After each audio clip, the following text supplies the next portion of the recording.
I was on the front page of the local newspaper on my 5th birthday, and little I know that would be the peak of my musical career. But, you know, this ironic humor piled on top of ironic humor. And I called back the promoter and told him the idea, and he was like, oh, that's amazing. And he said, one condition, I have to be in the band. Did you have the chance to meet anybody from the Bee Gees? I have not. I've met some of their children. Okay, And, or yeah. have you heard any reviews about maybe they have seen the band, you know, online or talked about it? So when this is in the early days, like I think maybe we would put out our first album. Okay. And some family members reached out to us, and they're like, we're big fans. Oh, that's awesome.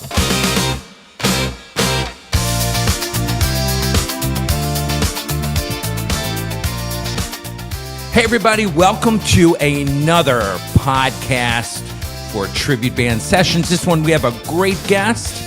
And who do we have? I know you're guessing. Well, let me tell you. He's from the band Tragedy. His name is Mo Royce Peterson. He is the guitar player and singer of the band Tragedy. Tragedy takes disco, soft rock, and pop classics and smashes them together, what we call reimagining them, for a glorious, red-hot, heavy metal edition of songs. How's that? That is crazy. Anyway, let's get into this, but before we do, I want everybody to hit that subscribe button. If you have any comments, leave us some comments, and like this video. It really helps us out on the channel. Well, Mo Royce Peterson, where are you? Let's go. Let's get into this. I cannot wait to catch up with you. Thanks for joining us today. It's great to be here. So you're out on the road. Tell us where you're at currently. In Edinburgh, Scotland, right now. The Fringe Festival is happening here. Awesome. And so we're doing 2 nights at our favorite haunted haunt here in I love that. in Edinburgh. Yeah. And how's the show's been going? It's been great. We've been touring most of the summer over in Europe, UK, Germany, France, and it's great fun. It's been a crazy variety of experiences too, like, you know, from, you know, huge festival experiences to dark, divey clubs and... Right.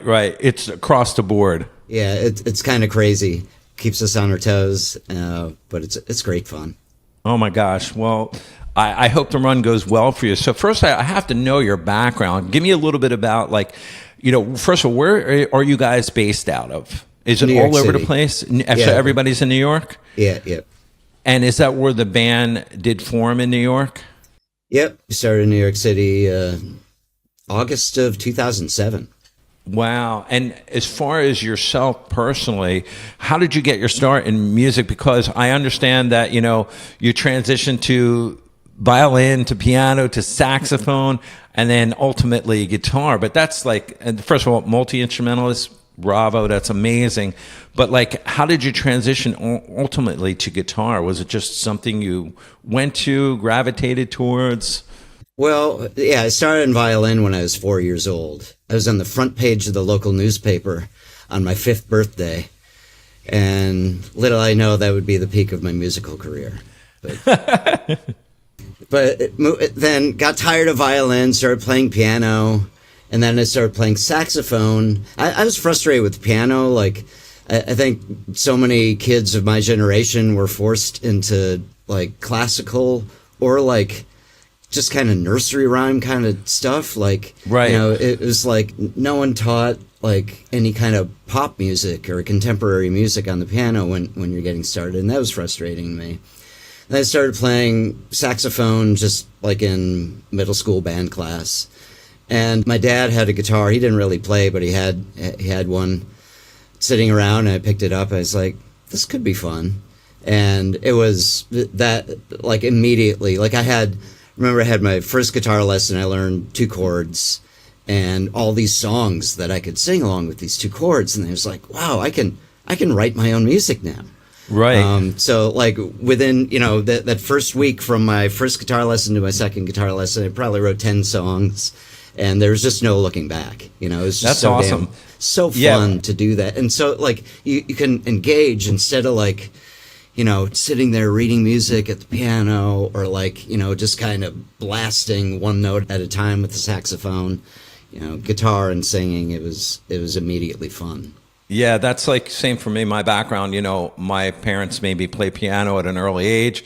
You got to learn how to read to be a musician, all this good stuff. And then one day my dad, he had a business where his customer didn't pay. So he's like, I can give you this drum set. And my dad's like, what am I going to do with a drum set? I don't have a drummer at home. And he brought it home. Next thing you know, I looked at it and said, F the piano. I'm going to that, So it was amazing, like, just the transition of going to that. So is it true that like some jukebox sparked the idea for you of the tribute band that you have? So, and this could be all hearsay, but hearing Back in Black and Staying Alive back to back on a jukebox, is that something that actually happened, or is that out there in the good old Google world of talk? No. Okay. I do not remember that. I mean, the genesis of the band. Yes, because that's what I want to know. It was literally just an idea. Like, okay. It was not like, playing around, playing, a Bee Gees song one day and like, oh, what if we played it harder? No, it was not. It was the guy I started a band with. I was producing an album for his band called Children of the Unicorn. Okay. And we're taking a lunch break and we get a call from a promoter in New York. And he said, I have Super Diamond, this Neil Diamond tribute, playing 2 nights at Irving Plaza. And thought of you guys, like, would you want to put together a tribute band? And at that time in New York, 2007, like, the idea of tribute bands was instantly funny to people. It was like, oh, right. It's not a cover band. It's a tribute band. You dress up like the artists. And, there's all this intrigue with that. And then we had this idea, well, what if we, put a spin on that and have even more intrigue? But that's what it was. And we're like, well, we want to do a heavy metal tribute to something distinctly not metal. And, throwing some ideas back and forth. And then my buddy, he was like, his eyes lit up. He's like, the Bee Gees. And I was like, oh my God. I thought about so smart. Thought about like their whole catalog, but then disco and like hair metal, like in disco that took over the culture and then just imploded, and hair metal that took over the culture and then imploded. And both still in 2007, like they had not made their comeback yet. So it was just like, this ironic humor piled on top of ironic humor. And I called back the promoter and told him the idea, and he was like, oh, that's amazing. And he said, one condition, I have to be in the band. So no kidding. So he joined us, our cowbellist. I don't know if that's the same thing they talk about and reading a lot about the band, the Towel Boy or something of that nature. Or is that something different? Yeah, that's our Towel Boy he's his own character. A whole nother story. Yep. So that's incredible. So wait, so this promoter, what instrument did he play at the time? He played cowbell. And okay, for real cowbell. He did that thing that Robin Gibb did, like stand in the middle of the stage with his finger in his ear. Yes. Like, yeah. And you're like, why is that guy in the middle of the stage? Oh my God, that's hilarious. And yeah, he was a cowbellist and a clown. It adds to the show. Yeah. And then we have Lance, the towel boy, who's a towel boy and a clown. And Lance is still with us. So okay, gotcha. Yeah, Robin Gibbons left the band like after I don't know, 3 years or something like that. Right. Well, I don't know. There's much place for the cowbell. There's always room for cowbell. But now let's talk about some of your touring stuff. Do you have any favorite? Now you're at this point of the career of the band, you're able to play all types of venues, and I'm sure you do play all types of venues. But what are some of your personal favorites to play? Do you like playing festivals better? Do you like playing small intimate clubs, theaters? Let's talk about that for a little bit. Well, every show we do, we kind of feel like it's our duty to make it the best it can be. So, like, we're always so focused on the, what we're doing right now. But I love playing a big festival, of course. I mean, Like we played the Summer Breeze Festival in Germany a few days ago, and that's just amazing. Yeah, it's a total metal festival, and so we're kind of the palate cleanser, you know. Right. But you know, people who just want to kind of have something to sing along to and just get stupid for a minute, you know. And that's so fun. A big festival like that, like you see like different parties breaking out. Like, you know, there's 10,000 people out there, and you see over here these people forming a pit, and over here they're doing a conga line, and you know, just I love that. It's just that's like unique, and it's like the whole vibe with tragedy is like anything goes, you know, which it is, and then everything does go. Yeah. So you get to see that at the bigger festival shows, you know, when you play theaters, you know, because I know a lot of theaters are sit down where everybody, you know, is just sitting there looking at you. What are they going to bring? It's got to be a different vibe, even though I am sure your music gets everybody up, you know. But but a lot of times in the theater, like they think like people, they're in a theater and they might think it's rude to stand up, you know, because the person behind them, like, you know, they bought a seat, right? So yeah, that is a really different vibe, and I adjust my thinking, and I think like almost like, oh, I'm performing for the camera, you know. It's not going to be this like energy coming back at you. And then we have the opposite, like this place we're playing here in Edinburgh is this tiny, intimate place, and the whole audience is just right on top of us. I was going to ask you. Yeah, if you get to play, because, you know, sometimes bands don't get to play those venues anymore because you're so requested, you know, to play everywhere else, you know. But then there's bands that we just spoke to a band where they love playing those more sometimes than the bigger places because it brings them back to the roots of what they started doing. So they put those to fill in their calendar, you know, on their tour routes.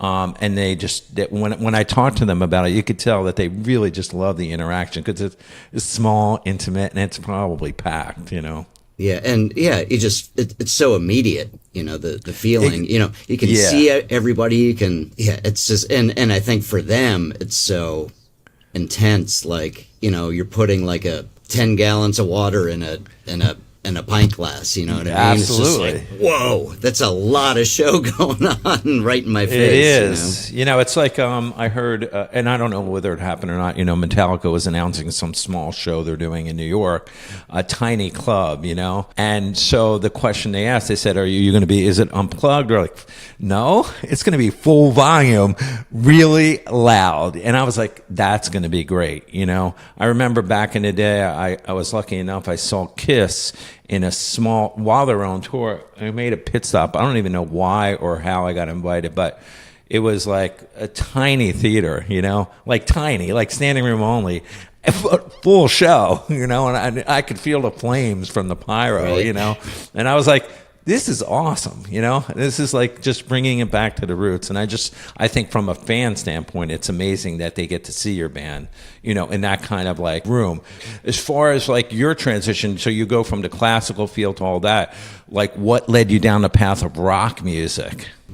Well, that's what I listened to growing up. That's what I wanted to find out. You grew up like listening to rock music, right? Yeah, I mean, my dad was a big classical music fan too. Okay. And jazz, and, you know, so I was exposed to that, but, you know, as a kid, you know, I gravitate towards the, you know, the poppier stuff. Rock and roll. And my first passion was like with 50s rock. It was in 4th grade, and a friend of mine, like my best buddy, he got really into Splish Splash by Bobby Darin. He just thought it was the funniest thing. And then so did I. And then I became like a collector when I was 9, 10 years old. And just like, I was like an encyclopedia with like 50s rock and roll. But then most of what I was absorbing in my house is what my dad was playing or is what my older sister was playing. And she had all the, you know, she was in love with Andy Gibb, you know, loved the Bee Gees and all the classic rock, you know, Journey and all that stuff. So I'd hear that coming from her room, and then my dad would be playing his, you know, his opera and stuff like that. So I don't know. I just liked it all. Hence, you got the mashup in your brain. That's Couldn't right. let it go. And then it worked into this next question that I have for you. But your first jam, that must have been incredible because, I would imagine that I don't know who the actual writer, whether it's you in the band that actually writes all these mashups or if it's a collective within the band. But that first jam rehearsal, how was that? So it started off with my buddy making demos for Staying Alive and Night Fever, and I did You Should Be Dancing, and that was the era of MySpace, and MySpace just started allowing you to sell your music on there. So we put up Staying Alive for I think $300 or something for a download, because it was worth it, man. It was that good. I mean, like, I've seen your videos online and, listen to a lot of stuff. It's incredible. You guys are great. You do a great job at what you do, which it's not, a lot of people might look at it and go, it might be easy. It's so not easy. It's so difficult. And the time and effort, that's why when I was looking at it, first of all, the videos are great, but behind the scenes, writing that stuff and then producing it, it's a lot of time and energy that goes into that stuff. It's not thrown together. I don't even know you guys really from just being a fan of what you do online, but I could tell you just being in the world of music, that's not easy what you do.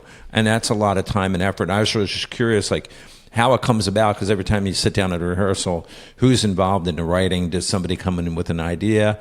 And then I know you guys you might have been doing it for a while, but starting to expand genres, where you do other artists out there. So I guess my question is there a certain way that you go about at this point in your career writing the new stuff that you bring to the table? It's always been, I like that you call writing, because that's, these are existing songs, but we totally reinvent them. It is what it is. You're not like, yeah. you're not, there's nobody, it's not you're pulling else, this is somebody mashup. You're doing it. This is your original song, even though you have, I call it an original song with influences from the other bands, Well, it is, I've always been a songwriter, and like all these guys who have been in the band throughout the years, all songwriters. Right.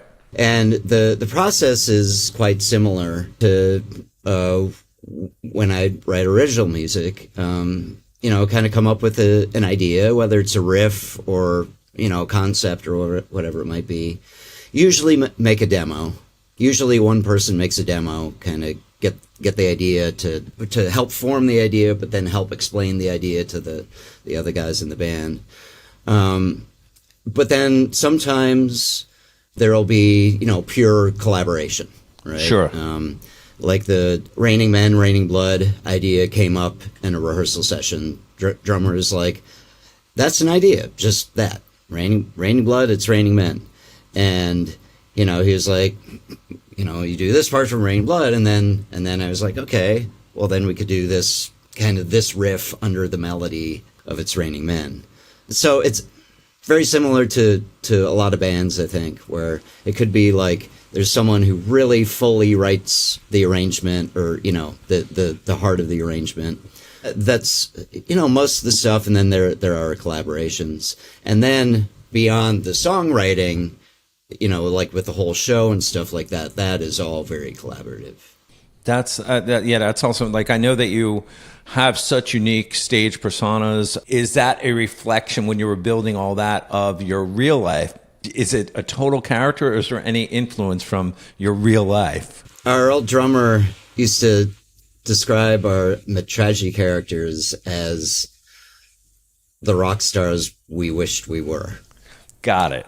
That makes sense. Yeah, and that really fits. It's like, but that's what we do in life, right? Like absolutely. You set goals for yourself, you work on yourself, and our characters are very over the top on stage. I love it. And it separates you. I'll have to figure out when you guys are coming around my neighborhood, but if that was playing down the street from me, your band, I'd be there in a heartbeat, because I just think it's so unique, so creative. I love that personally, and I love the fact that I know what goes into creating a show like that. So I think that what you guys are doing is just separates you from a lot of the other tribute bands out there, you know what I mean? And I think that's why you're successful. You know, something I saw online was that I think your first show, was it at BB King's? Yeah. And it was a sellout, right? Yeah. Yeah, we were supporting the Aquabats. It was crazy, you know, like, spent my whole life, you know, just grinding it out in my own original bands. I get and then we it. come up with this concept, you know, get dressed up like in satin and spandex and leather and spikes and stuff like that, and just walk onto stage and instantly like, oh, we love this. Like, yeah, we hadn't even played anything yet. And then we played, and I remember it, the very first song we did was Night Fever.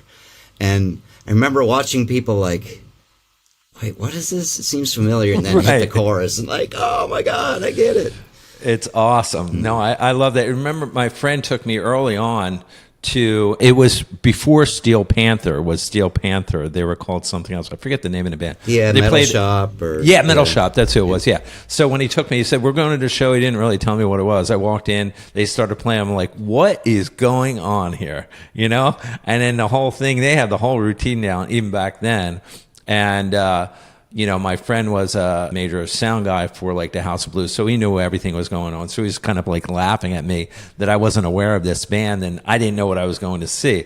After I saw it, I was like, holy shit, this is not easy what they're doing, because it took a lot of effort just to create the show. There was a part, in fact, where the lead singer got in a fight with the guitar player and jetted out the front door. I'm like, what is going on? Is this for real? What is going on? So for me, at the end of the night, I was just like, that is a great concept. That was many years ago. Now, fast forward, Steel Panther is what they are. But I think it just takes so much work to do what you're doing that, you know, I commend you guys, you know. Well, we want to make it worthwhile, you know? Absolutely. And like, we're kind of liberated from the songwriting part. So then we get to, it's like our duty to put all of this energy into everything else. You know, the arrangements, the production, the show, the ridiculousness. No, it's great. And you guys have put out a lot of, you know, records and like, you know, some of the stuff from me, I think it's called Disco Balls to the Wall. One of the albums that came out in 2021, maybe somewhere around then, if I'm correct. But it was just so creative, and just stuff that you're doing with your videos, like for the videos themselves being so creative. We talked about the songwriting, but is there somebody that produces the videos? Because that's a whole nother part of what you do. There's always been someone in the band kind of producing, I would say, the videos. And then we've worked with different directors and different cinematographers too. And the cinematographer will often play a big role in a music video. But the concept is usually hatched between, you know, a band member or two and the director. Okay, got it. And yeah, lately, my wife actually has been directing most of our videos for the past, I don't know, 6-7 years, something like that. They're great. God bless her. They're great, because I, you know, it's funny. I showed my wife, and my wife is a big rock and roller. She loves, you know, rock music and stuff like that, and she's also a musician. But she just saw yours. First of all, she didn't know when I was doing the research. You know, they're coming out of my studio speaker. She's like, "What is that?" And because she knows the Bee Gees, she knows rock music, all that. And I said, you know, it's somebody that, you know, we're going to be interviewing. She's like, I love this. We need to go see them. I said, we will, you know, eventually, you know. So you got a fan there. Has there been any like weird or unexpected places Prodigy has performed, you know, that you were like, wait, what are we doing here? Yeah. Any ones that stick out? Any stories? Where do I begin? Yeah. Yeah. Give me one story at least. Well, we had a weird one the night before Summer Breeze. We played probably the smallest place we ever played. And then the night after was Summer Breeze, you know, one of the biggest audiences we've ever played for. So this place was in the former East Germany. And it's a bar, but it feels like a living room. There's no stage there. But the guys who put on shows there, they're just huge music fans, and they're able over the years to like draw in these big names into their little place. And I think the capacity is 30 people and no stage. So everybody just kind of gathers around on the floor and watches the band. Like they had all these photos of all these, musicians who played there. Terry Bozzio was in there. Wow. And his drum set took up literally half of the room. I know, because I know what he travels with, yeah. And apparently that was a stripped down version. I have a photo of his setup there. It's just insane. And, it was like, if I didn't know like the kind of history and everything, if I just walked in, like if no one prepared me, I'd be like, what the hell are we doing here? Who booked us here? Right. Yeah. But it was just very casual, like the owner standing behind the bar, which is about 6 feet away from me on the stage, God. And between songs, he just starts talking to us, That is bizarre. It takes me back to like, when I played small clubs, just starting out.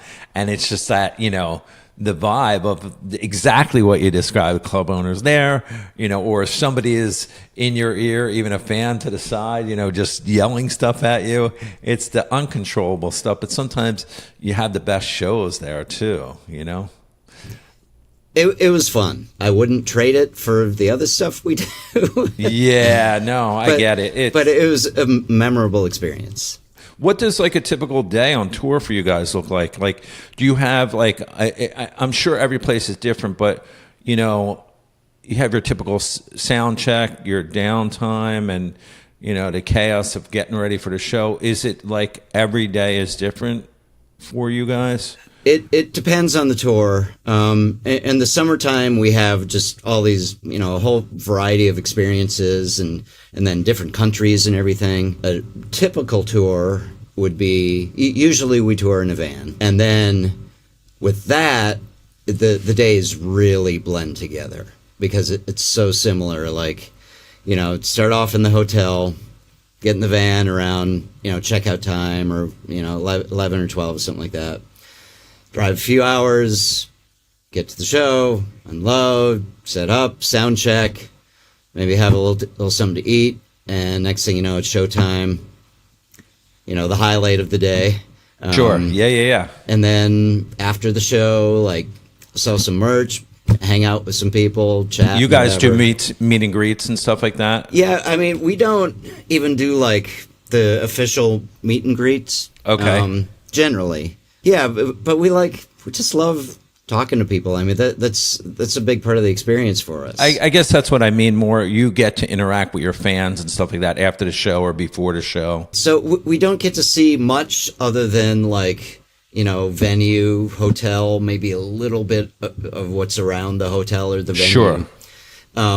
So then where we do have time to interact with people in a city is after the show. So we all enjoy doing that.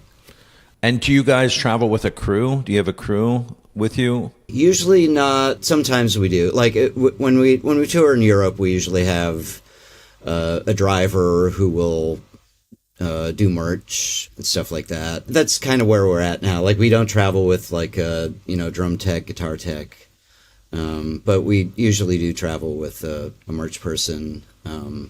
And ideally they'll be the driver too.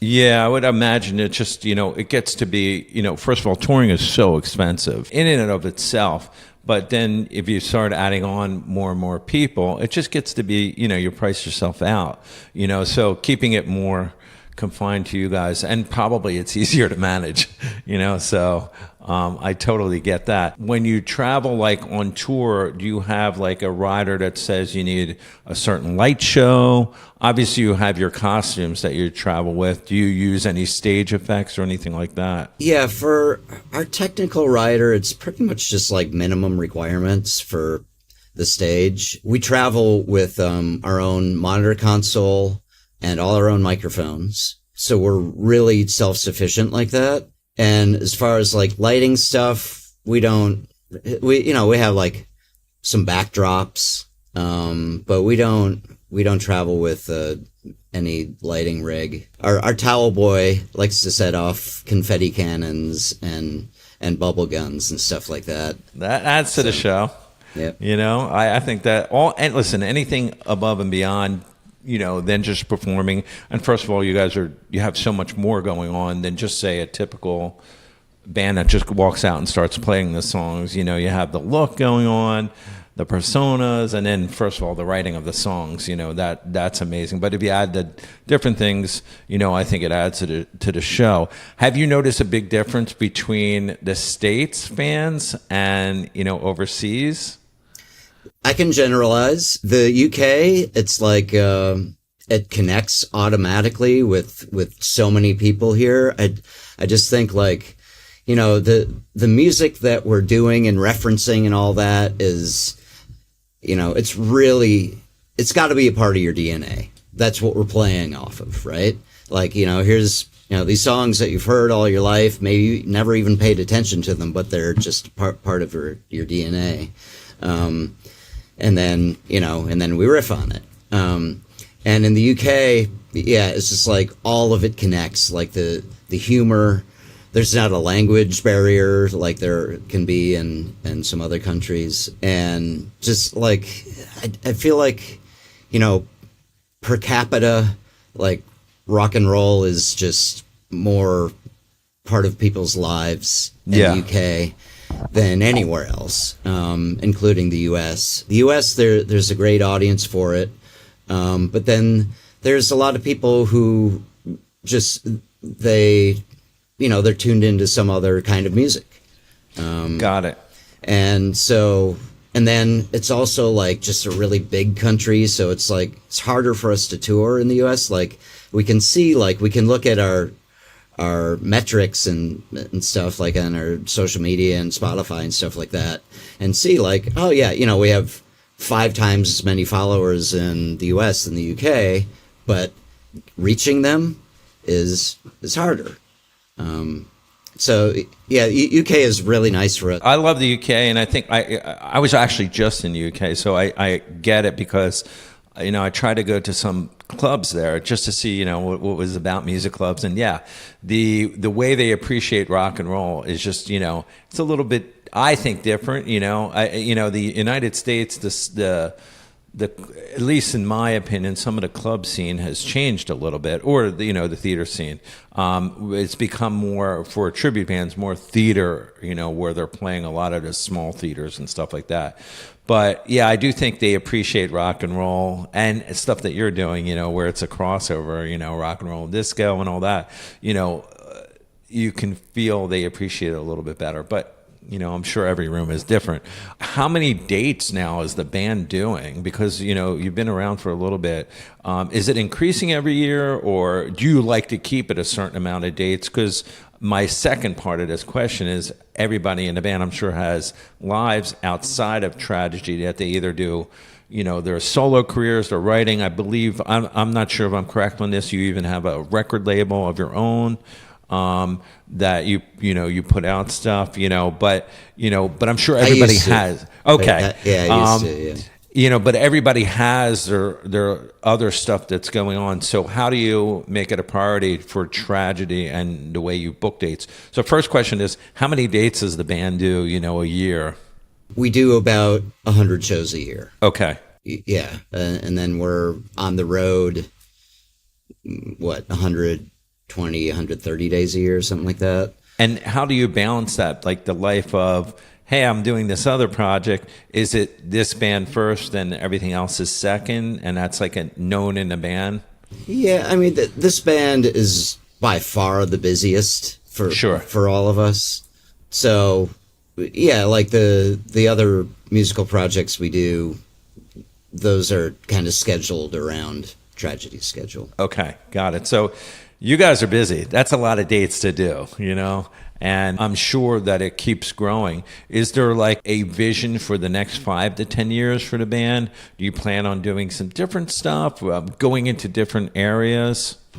Yeah, so we haven't done a new album or even worked on anything for a new album. Okay. Since our last one, the I Am Woman album, which we completed the recording of, I want to say was it 22 or 23? It's been a while. And it's mostly because, like, we just got really busy with touring, and that's where all of our, our time and our creative energy was just going into that. But this fall, we're not touring as much. We're just kind of doing some weekend stuff in the U.S., and we're on a mission to get the new album happening. And we're going to work on introducing some original music into the next album. I love it. That's awesome. Along the theme of the band, so kind of disco metal kind of themes. I think it's like perfect timing if you ask me to release some stuff, especially on the social outlets nowadays. I mean, just stuff jumps, can become viral and you don't even know. You're like, I'm just going to put out the song. Boom. You're like, wait, 1 million people overnight liked it, whether it's on TikTok or Instagram or any of, those places. But I think your particular genre of music that you're doing, I can't wait to hear it, first of all. And I think it's like perfect timing. So get it out quickly, Have you guys, did you have the chance to meet anybody from the Bee Gees? I have not. I've met some of their children. Okay, have you heard any reviews about maybe they have seen the band, online or talked about it? So this is in the early days, I think maybe we would put out our first album. Okay. And some family members reached out to us, and they're like, we're big fans.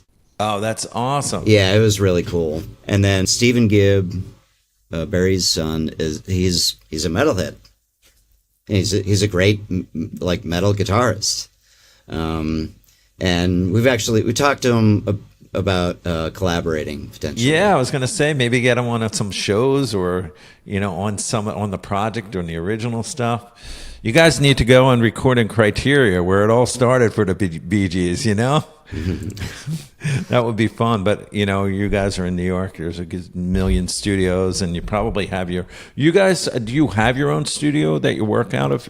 Yeah. So I had my own like full recording studio in Queens for, I don't know, it's like 10, 12 years, something like that. And then I kind of got priced out of yeah, it's the business. It. And since then, this is about 10 years ago, I think. I'd been working a lot out of my home studio. I'll go into other studios, record drums, record other artists and stuff like that still. But yeah.